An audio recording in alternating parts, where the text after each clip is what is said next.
Welcome to Salesology, conversations with sales leaders, the art of faster, easier, more profitable sales. When you're ready to transform your sales for today's transforming market, we've got you covered with your host, the queen of cold calling and founder of Salesology, award-winning author, speaker, sales trainer, and coach, Wendy Weiss.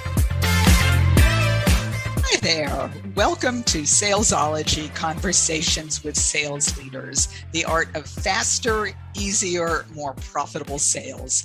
And I'm your host, Wendy Weiss. I am the founder of Salesology and the Salesology Prospecting Method. I'm known as the queen of cold calling. And I am here today with a very special guest, Jim Faraday. He is the CEO of ProSales Connection. Jim founded the business in 2009 to help B2B companies create sustainable growth. And that is such an important concept right there. He started his career at Compaq Computer Corporation. I remember them.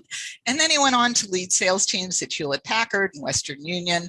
And so today, Mike is focused on building the world's best sales and marketing agency for B2B technology and EdTech companies. And he loves to share his experience with growth-minded business leaders who are looking for a proven playbook to make their vision a reality. And that's why he is here today with us. So welcome, Mike. I'm so happy that you're here. Thank you, Wendy. I appreciate it. That was a great intro. It's funny because my brothers love to tease me because my first name is James, and so my brothers love to tease me by calling me Jim. But most people in the world know me as Mike Faraday. Aha. Okay. I was like, hey, maybe you've been talking to my brothers. Okay. Well, did I introduce you as Jim? Yes. Oh my goodness! I am so sorry, No everyone. We are talking to Mike Faraday. Oh my goodness. So thank you for pointing that out to me. No worries. Yeah. So let's begin. Tell me a little bit about your company, how you got to where you are, what you do. Yeah, sure. So I started the business about 13 years ago after spending, a dozen or so years in corporate America, working at, great companies like Compaq and Hewlett Packard and Western Union and running inside sales teams and sales organizations for them. So right around late 2008, I decided I wanted to do something for myself. And I started to look around and try to figure out what is it that I really love and what I'm most passionate about. They say, if you're trying to figure out what to do with your life, you start with your passions. And my passion has always been around building teams and working with salespeople. And so I thought, well, I'll just create a business that has, available salespeople that other companies can hire and bring on board, and we can run programs for them and help businesses grow. And so it sounded like a lot of fun. And so that's really what happened. We started there. And then over time, over the last 13 years, the business has evolved past inside sales, appointment setting, telemarketing. It's been called a million things over the years, and just expanded past that. And now we're really a full stack sales and marketing agency with a lot of digital marketing capabilities. But still at our core is our ability to put sales development programs in play for our clients in kind of an on-demand way. So that's really what we do. Okay, cool. So can you share with us some of the mistakes that you see with companies? They want to set up a sales development program, or maybe they even want to outsource a sales development program. What are all the mistakes that you see that just kind of slow people down, waste their time? They spend a lot of money, they don't get any results. Wow, that's what mistakes. I've seen them all. I've seen them all over and over again.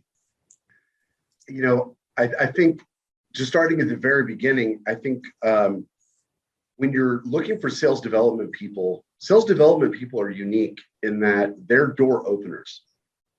These are people who start the conversation for your company. I call it the tip of the spear, or the front end heavy lifting of the process.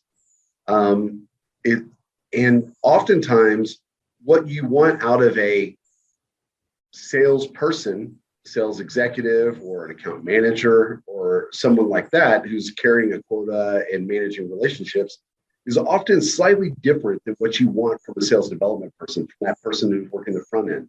So one of the big mistakes I think I see people make is they hire people that fit the profile of a salesperson and ignore some of the unique attributes that are required in a sales development person: fearlessness, tenacity, self-motivated. Some of those things translate into the sales jobs, but you really need to have an extra helping of each of those things in order to sit down and make 100 or 200 phone calls in a day, and not have a whole lot of success on a call by call basis. On a daily basis, you might have great success, but call by call, you're going to hit some rejection, and you're going to deal with some frustration through that process. So that's probably the first thing that I noticed is they don't hire the right profile. The second thing is they're just not super clear about what the objective is. What do they really want them to accomplish? A lot of times they'll start to heap on other responsibilities and other sort of metrics or KPIs on the sales development people that bogs them down and doesn't allow them to be as light and as nimble as they need to be and as focused as they need to be on, starting that conversation with the new company. So overwhelming them with too many responsibilities and, sort of distracting them from what is the core mission is another big mistake. And then I think probably the final mistake they make is they don't align the compensation plan to the behavior they want. They might give them a compensation plan. The worst I see is they give them a comp plan that's tied to sales closes, is tied to sales revenue, when they're not involved in the sales process. They have no responsibility and no authority to get a deal done. So I think it's unfair to compensate them for getting deals closed when they're not in the room when the deals get negotiated or closed. So I think compensate. I always say, you have to compensate. A compensation will drive behavior, right? It is, what do you want them to do, and then build a comp plan that focuses on getting them to do the things that you want them to do the most. I love what you're saying there, Mike, because first of all, this recruitment, business development, prospecting, and selling are two completely different skill sets. So, and they're often treated as if they're exactly the same, and they're not. So that's the first thing. Putting all sorts of things on their plate that you didn't really hire them to do. We had somebody in our program recently. He was spending most of his day doing research. That's not really, if you're hiring somebody to talk to prospects, having them sit in front of their computer all day and research is not going to move the needle. And then I was just going to say, and if you put that responsibility on them, even a little bit, it's human nature for them to do that rather than get rejected during the day. So it's really easy for a sales development rep or an SDR who has that research responsibility to use that as an excuse for not getting out there and making the phone calls. So you've just given them an out. You've just given them something else that they can do that still feels productive. I'm using air quotes, but is not really driving towards the objective that you have for that role. Yes. And I know when we spoke the other day, you mentioned that part of what you do for your clients is the lead generation, and you also do the you work that lead, you follow up on that lead, you set up the meeting. So could you talk a little bit about that? Because I think it's so interesting that so many companies don't understand the difference between a lead and a prospect. Right. Yeah. Well, right. Yeah. So we've got prospects. That's usually, these words get used a lot, and they have so many different definitions, and every organization has a slightly different take on these things. So, the suspect, the prospect, the lead, the MQL, the SQL, right? So there's all these different terms that are used to describe what is actually just a really, really short window in the life cycle of a potential customer, right? So all that stuff that we're using is really everything that happens between they figured out who you were and they agreed to have a meeting with you. You think about that, that is like the first few moments of the sales process. And then at that point, then it just becomes a deal and the deal gets worked. And then we walk a lead through deal stages, right? So, but back to your question about leads versus, opportunities, or leads versus meetings. We figured out a long time ago, or it's at least our belief, that, what organizations need when they come to us is they needed the opportunity to sell something. And it was very obvious to me, even generating my own leads, that leads were super low quality and still a ton of work was left. Even if I got someone to fill out a form or to raise their hand or to make a phone call or visit my website or download something or whatever it might have been that got them into my awareness that this is someone that may be interested in working with us, we're just now starting the process. And so when we were getting started and we would talk to customers about, we set sales meetings, and I would often say to them, look, a lead is not a meeting. It's barely a lead. What you're calling a lead is not really valuable. And so what our customers really want is sales opportunities. So we figured out that, look, we will either work cold list and try to start conversations with people who understand your value proposition, are somewhere involved in the process. Either they're a decision maker or they're an influencer, and they've agreed to spend some time with you on the phone or on a Zoom call or even face-to-face to learn more about your solution. We're just trying to create enough curiosity and interest around your solution, that they're willing to invest some of their time to meet with you individually. But we might work dozens or hundreds of leads in order to get that meeting. And there might be thousands of people that are further down the chain that aren't a lead yet, right? And so when people get fixated on generating leads, I think they end up, I think they have a probably too high an expectation for the conversion that lead is going to deliver to them. And so we just kind of shove it aside and really just focus on getting a meeting. If we can get a meeting, then I can do a warm handoff to the sales team. The sales team has something on their calendar, and they know exactly what to do with that. When we give them leads, they don't know what to do with them. And they don't, quite frankly, have the, I don't want to be critical of salespeople because this isn't a criticism, but oftentimes there is not a discipline or structure enough for them to continue to work that lead until it becomes a meeting. We found, and this is the story I shared with you, we found with one of our customers that after a customer had filled out a potential customer lead, we'll call them, had filled out a form on the website saying, I would like to have a demo of your software. After they had filled out that form and checked that box, please call me, I'd like to have a demo. It still took us 6 to 7 phone calls in order to get that lead to turn into a meeting. And so salespeople give up way too early, and they're just not built for that part of the process oftentimes. They got too many other responsibilities. Yes. And it's also, I think, a fundamental misunderstanding of what that warm lead, nobody can see me because we're audio only, but I'm making finger quotes.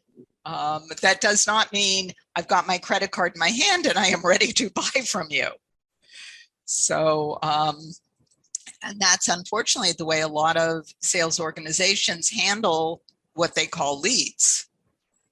Yeah, they think if they don't buy now, if they don't buy in the first conversation, then it wasn't really a good lead. And so there's something wrong with the quality of the leads being generated. That is just, you're just trying to have a sales conversation and just trying to move some of those people a little bit further through the process, trying to further qualify, create enough curiosity and interest around your solution that they're willing to stay involved in the process. And I've read some research that says that it takes, that when someone fills out a form online, and maybe you could speak to this, that they start to forget within minutes, so that if you don't get to them pretty darn quickly, they don't even remember filling out the form. And I know what a lot of salespeople do is they go, "Hey, you filled out this form on our website." And the prospect goes like, "I don't know who you are. What do you want?" Yeah, you're not done selling. A lot of times the salesperson will feel like, okay, once they get them to fill out a form and they've shown some interest, I'm done selling, right? They're in our process, and they're going to spend money with us, and that's just not the way it works. And so you're right. There is a timeliness to this that is really important. People have been publishing reports about this for the last 10 years, at least since I've been in this business, about how important it is to move quickly on those leads. And so, a lot of times when we get involved with the client, we might be getting involved with with the marketing department. Maybe the, chief marketing officer or chief revenue officer will engage us because they know it's not that the salespeople can't work the leads or that they won't work the leads. It's that they won't and can't do it fast enough. And so a lot of times we will step into that gap for our clients between the marketing department generating leads and the sales department getting meetings. We'll just kind of step into that space so the marketing department knows that every lead was actioned quickly, was actioned thoroughly, and every single lead was dispositioned so that the marketing department has some attribution. So they know that, hey, when I'm generating leads, I am generating them and where those leads are coming from and what's the result and what's the impact of those particular lead sources on my business. And we make sure that they get everything that they need to be able to do that sort of analysis and to be able to make better marketing investments moving forward. So if I am a sales manager or a business owner, I have a sales team. What are the things that I need to be thinking about in terms of making the sales team most effective in either following up on leads or getting meetings or whatever it is that I want them to be doing? Well, we've already talked about compensation drives behavior. So I'll just bring that point up again, is make sure that your comp plan drives the behavior you want. That's the first thing. And the second thing is you owe it to your teams to give them tools that enable them to do their job well. And so whenever a sales department or sales leader has expectations for certain types of reports, certain types of feedback on things, or breakdown of the pipeline and what stages things are at, and they're expecting a salesperson to sort of keep track of that on spreadsheets or their notepad or, heaven forbid, in their inbox, and they're trying to manage all that, and if you haven't given them the right tools to do their job, you're making their life more difficult, and you're making it harder for them to be successful. And salespeople will then begin to manage internal expectations instead of to make sure that their boss is happy, which makes a lot of sense. But by making their boss happy, they're distracting themselves from the real mission, which is generating sales. So I think that's one thing that needs to happen, and that sales leaders really need to think about, is just making sure that we're giving our salespeople the tools they need to do their job well. Agreed. So I'm curious to know your thoughts about this. I certainly have my own. As you mentioned before, doing working on cold lists, working on leads that have been generated. So what is the difference between cold leads and warm leads? I think both cold leads and warm leads should both have the high level demographic data down, right? Just because I haven't engaged with someone, I should know what titles am I looking for, what types of organizations should they be in, what level in the organization should they be at in order to be an ideal prospect for me. So all that should be figured out, whether they're cold or warm. So for me, the difference between cold and warm is interest.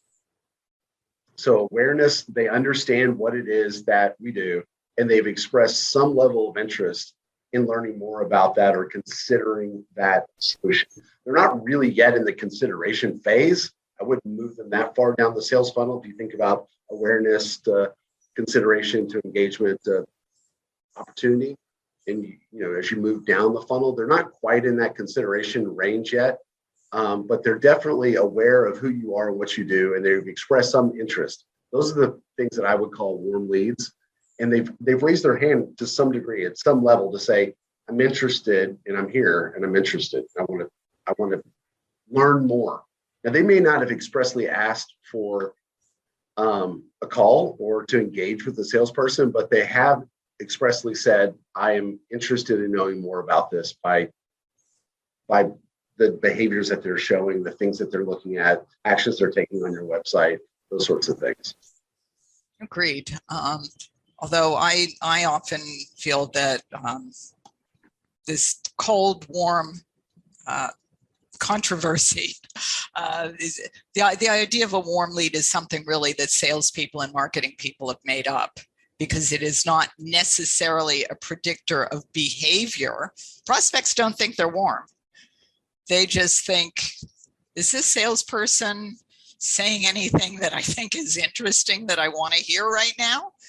And if the answer is no, then they don't engage. And so having that information that they downloaded a white paper, or they're reading all your emails, is good information to have, but it's no guarantee of anything at all. No, I think if we look at it purely from a number standpoint, if you're doing it right, the leads that are, there are going to be some leads, let's not use hot and cold or whatever, but there are going to be some leads in your funnel that have taken some actions and demonstrated some behavior that suggests that they're more likely to do something with you than the others. And if you do it right and you apply your sales development team in the right way, and you can generate enough of those sort of interested leads, then you can improve the efficiency of your sales development team by having them, prioritize those, responding to those people and engaging with those people before they engage with purely cold people who may not even be aware of your business yet. So I don't know that it necessarily means that they're going to become a deal, but it should mean that your probability of turning that particular person into or moving them further through the sales process should be higher if you've done it right.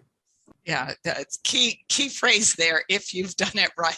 Right. So I actually want to ask you, Mike, for some examples, before and after successes, maybe even some failures, things that didn't work, and looking into the future also for business development. Before we get into that, we're going to pause for a moment for a word from our sponsor. And our sponsor today is Salesology 3X Appointments. You know how frustrating and stressful it is when you leave every sales meeting wondering if your sales team knows how to sell, because they're not selling and all you ever hear from them are excuses. They blame your marketing. They say you need to do more social media. They say you need a new website. And you know something is wrong, but you don't quite know what it is. And you're even starting to wonder if it's you. You don't have a lot of options. You could fire them all and start from scratch. That would be expensive. And you're really sick of waking up in the middle of the night wondering how to fix this. Well, imagine instead that you have an easy to use, replicable system that ensures your team can easily schedule qualified appointments. And imagine that your team is excited and motivated, no more excuses, and you feel good. Salesology 3X Appointments can make that happen. If you're a business owner or a sales manager with an underperforming sales team, let's talk. Click on the link to my calendar in the show notes, schedule a time, and I look forward to meeting you. And we are back with Mike Faraty talking about lead generation and setting up sales meetings. So I do want to ask you for some examples. Can you give me some examples of clients that came to you to kind of bridge that gap that they had to help out their sales teams, kind of a before? What did it look like? They came to you. What was the after? Yeah, I think one that comes to mind is a financial services software company. They're software that supports some financial processes within large corporate customers, probably Fortune 1000 type companies, global companies in most cases. And they had a really, really, as you can imagine, really seasoned sales team, really high value salespeople, very experienced, and quite frankly, very expensive sales team. And whenever we first met with them, they had expectations on that team of making a number of cold calls per day and setting so many meetings per week.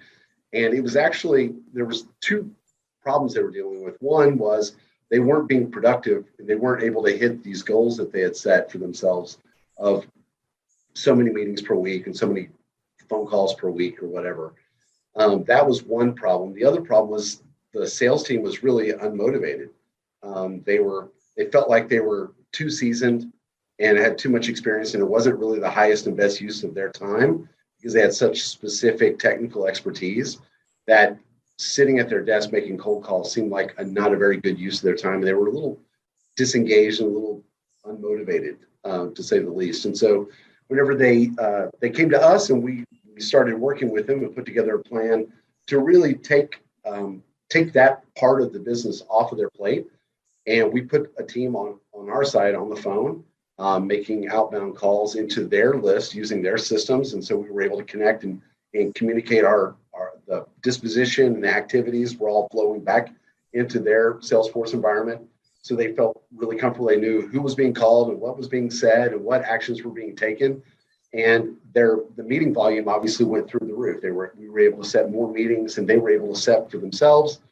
And the sales team was so much happier and generated more revenue as a result because that burden of making those calls was taken off of them and allowing them to do what they do best, which is build relationships and develop solutions for their clients. And so it was a win-win all the way around. We started with that company, probably 6 or 7 years ago, and that program's just continued to grow as their business has grown. They've just continued to invest more and more in the front end part of the process, and it's been a really great partnership over the last 6 or 7 years. That's cool. I love what you're saying about business development and the conversation that we had earlier about the difference between business development and actually selling. They're two completely different skill sets. And business development is often undervalued. A lot of companies say to their salespeople, go find some clients, go set up some meetings, but they don't have anything. You were talking about the tools. They don't have anything in place for them to actually be able to do that. And because it is a very specific skill set, if they don't know how to do it, I mean, it's difficult today, even if you are highly skilled in prospecting. But if you don't have the skills, it's just insane. Yeah, it is difficult. We talk about stretching the salesperson. And that's really what they're doing, right? They're taking the salesperson who should be working at the bottom of the funnel, and they're stretching them and pulling them all the way up into the top of the funnel. And it's not really where they're meant to be. Their skill sets are not there. They're not trained for it. They don't have the tools that make people doing that type of work efficient and effective at their jobs. And so it becomes a distraction, and it generally will not work. You'll end up turning over your sales team faster than you would really want to if you expect them to really stretch all the way into a marketing role. So, we always tell them, look, let's keep the salespeople where they need to be, building relationships and working opportunities, and let us fit into the middle of that funnel and work between the marketing team who's building awareness and generating quote unquote leads. And we'll take it from there, and then we'll move them until they're ready to have a conversation with the sales department.